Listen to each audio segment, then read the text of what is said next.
తెలంగాణకు నిధుల కోసం ఢిల్లీలో దీక్షకు తాము సిద్ధమన్నారు సీఎం రేవంత్ రెడ్డి. ప్రతిపక్ష నేతగా కేసీఆర్ వస్తే తాను ప్రభుత్వ అధినేతగా దీక్షకు రెడీ అన్నారు.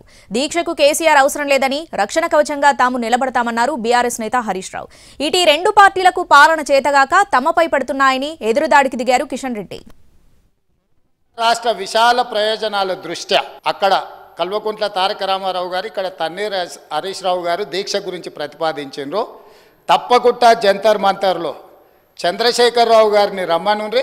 చంద్రశేఖరరావు గారు, నేను ప్రతిపక్ష నాయకుడిగా చంద్రశేఖరరావు గారు, సభాపక్ష నాయకుడిగా నేను తెలంగాణకు నిధులు తెచ్చుడో అవసరమైతే సచ్చుడో తేలుద్దాం. మేం సిద్ధం. తారీఖు పెట్టండి, చంద్రశేఖరరావుని తీసుకొని రండి. కేసీఆర్ గారిని రమ్మంటుండ్రు. కేసీఆర్ గారు చావు నోట్లో తలబెట్టి కానే కాదని తెలంగాణ తెచ్చిండు. కేసీఆర్ ఎందుకు? నువ్వు చేయి, నీకు 1000 మంది మేము రక్షణ కవచంగా ఉంటాం. మేమందరం ఎమ్మెల్యేలు వచ్చి నీ చుట్టూ ఉంటాం. నువ్వు మీ కేబినెట్ దీక్ష చేయండి. వారు చెప్తా ఉన్నారు, ఢిల్లీలో దీక్ష చేద్దాము, అమరణ నిరాహార దీక్ష చేస్తాం, చచ్చిందాకా దీక్ష చేస్తాం, నాతో కలిసి రావాలని చెప్పి ప్రతిపక్ష నాయకుడికి ముఖ్యమంత్రి విమర్శించేయడము, మరి వాళ్ళ మాటల యొక్క అర్థం ఏంటో ఈరోజు ప్రజలు అర్థం చేసుకోవాల్సిన అవసరం ఉంది.